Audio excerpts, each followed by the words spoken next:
All right, welcome into the show. This is Kush's Curiosities. I've done, I believe, a couple. We talked about how fast a rocket goes when a human being is carried to space, and we talked about what you'd hear outside of an aircraft at 30,000 feet if you could stand outside of it. And I was curious why teams come back, and there's actually an answer to that, a phenomenon called the rubber band effect. And it makes sense. It's something I've thought about a lot as a competitor in real life and the video games. And I think about like why I get so bored and uninterested when I'm like ahead and like when I'm behind, where you kind of have to be effective and be perfect almost if you want to mount a comeback. Why that feels like almost easy in a way, like I can lock in the same way I can when I'm ahead. And this explains it perfectly. It's crazy, man. Sports are so psychological. I think it's more psychological than physical, all sports. Like when John Madden said 90% of the game is half mental, he was on to something. In sports, the rubber band effect describes how trailing teams perform better and leading teams perform worse as the game progresses.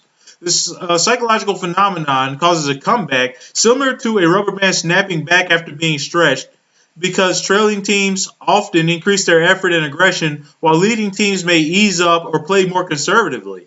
The effect can be seen in various sports such as basketball and football, where a trailing team might have a higher scoring rate in the final minutes. And like we call it garbage time. But like that right there, the easing up, it like to me, I feel like when I'm leading, I ease up or like become like, conservative because I just want to get out of there. Like I'm trying to run the clock out because like I get bored. Like I don't believe in like running up this score. Like that shit doesn't excite me. I respect my opponent first of all. You never see me run up a score.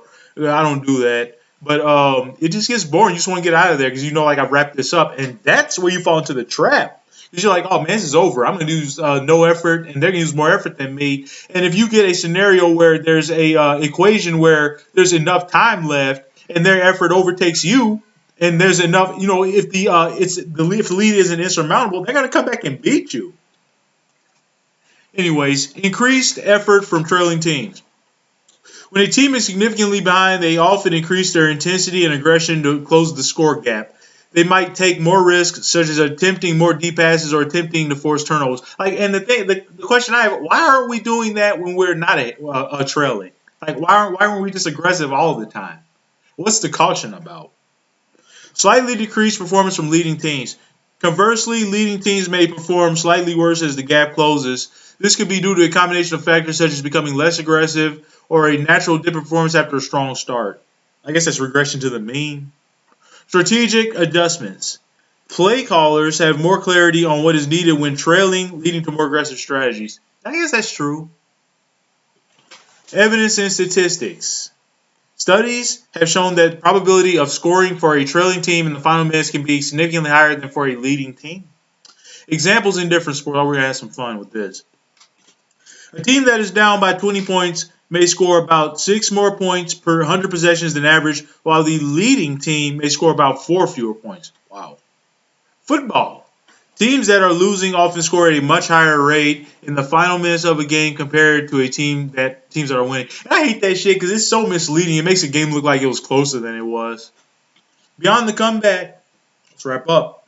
Athletic movements. The term is also used to describe the proper, well, we don't really need to write that or read that, excuse me. That has nothing to do with our topic. But they talk about the gaming phenomenon. Anyways, psychological impact. The rubber band effect also applies to individual players who may perform differently in response to the game score, which can make statistics misleading. I just said that.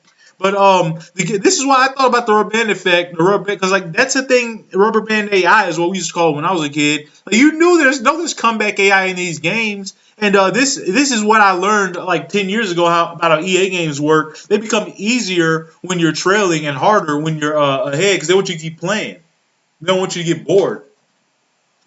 In video games, a similar rubber banding mechanic is used to keep the game exciting by making it harder for players with the lead to win and easier for a player with large deficit to catch up. And that shows we're just being manipulated by these video games. You think you're manipulating? Nah, they're playing us. See ya.